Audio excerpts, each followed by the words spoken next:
노아도 먹고 마시며 시집가고 장가 보냈다. 홍수 전에 노아가 방주에 들어가던 날까지 사람들이 먹고 마시고 장가들고 시집가고 있으면서 홍수가 나서 그들을 다 멸하기까지 깨닫지 못하였으니 인자 이맘도 이와 같으리라. 노아 홍수 시대의 인류가 멸망했던 삶의 패턴은 주님께서 다시 오실 때의 사람들의 모습과 같다는 이 말씀은 신자들로 하여금 종종 질문을 하게 만든다. 1. 주님의 오심이 임박한데 결혼해도 될까요? 2. 집을 사거나 분양받아도 될까요? Yes. 노아도 먹고 마시며 시집가고 장가 보냈다. 노아는 굶지 않았으니 먹고 마셨을 것이고 그의 세 아들을 장가 보냈으니 노아도 이런 일상을 살았다. 하지만 노아가 향락으로 일관한 그 시대 사람들과 다르게 산 것이 두 가지 있었다. 1. 방주를 준비하는 일에 전념한 것과 2. 하나님과 동행하며 의롭게 산 것이다. 당시 인류는 이 두 가지에서 실패했다. 우리 또한 이 두 가지에서 차이를 발생시킨다. 땅을 위해 준비하는 사람들과 하늘을 위해 준비하는 두 종류의 사람들이 있다. 1. 주님의 오심을 위해 깨어 신부로 준비하는 것과 2. 주님과 동행하며 순결한 삶을 살아가는 것이다. 노아가 방주를 준비한 기간은 120년이었고 7일 전에 비로소 동물들과 방주에 탑승하라는 지시를 받았다. 4마리의 말이 질주한 교회 시대가 끝나고 휴거가 일어나는 6째인을 눈앞에 두고 있다. 혼인잔치에 초청을 받았던 사람들이 있었다. 필자가 학생 시절에 교회에서는 재림 찬송을 자주 불렀고 누구나 주님의 재림을 고대한다는 것은 의심할 여지가 없었다. 그러나 현대 교회에서는 재림의 찬송을 부르지 않으며 누구나 주님의 재림을 기다리지 않는다. 처음에 초청받았던 자들이 각종 핑계를 대며 초청을 거절하였다. 천국은 마치 자기 아들을 위하여 혼인잔치를 베푼 어떤 임금과 같으니 그 종들을 보내어 그 청한 사람들을 혼인잔치에 오라 하였더니 오기를 싫어하거늘 그들이 다 일치하게 거절하며 자기 밭으로 자기 사업하러 장가들어서 가지 못하겠노라.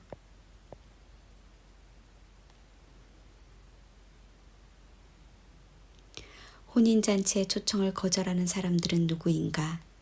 그들이 초청을 거절한 이유는 무엇인가?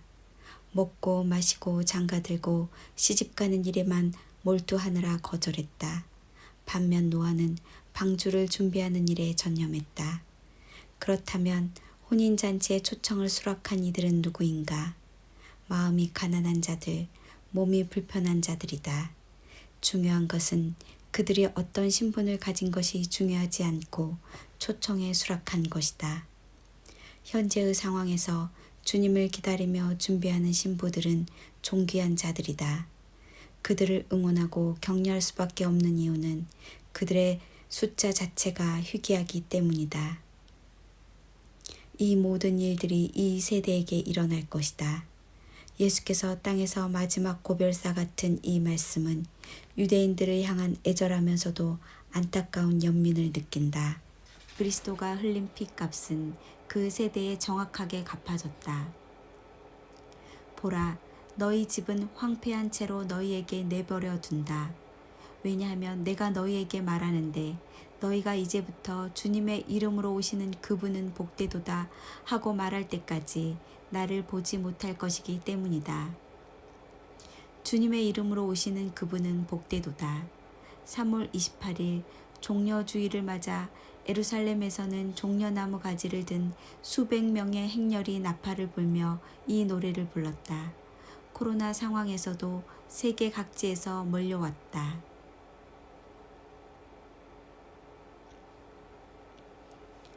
주님께서 다시 오실 때 신부들이 이 노래를 부를 것이다. 이제부터 너희가 나를 보지 못할 것이다. 주님께서 부활하신 후 하늘에 올라가셨고 다시 오시기까지 볼 수 없는 기간을 말한다.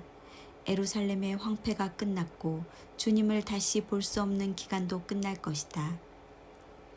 이스라엘은 세계 최초로 코로나 바이러스를 이겨냈다며 마스크를 벗어버리고 거리로 시민들이 쏟아져 나온 나라가 있다. 코로나 이전으로 돌아왔다며 축배를 들었다. 백신으로 상황을 반전시켰다며 환호하는 시민들을 보고 세계 각국은 백신 접종에 속도를 낼 것이다. 짐승도 성경에 기록된 666 식별하는 것을 알고 있다. 그들은 어떻게 666을 도입할 때 초기 저항을 극복할 방법을 찾아낼 수 있을까? 지금은 혼돈과 카오스의 때다. 앞으로 백신 접종을 거부하거나 반대하는 목소리는 점점 힘들어질 것이다. 아멘.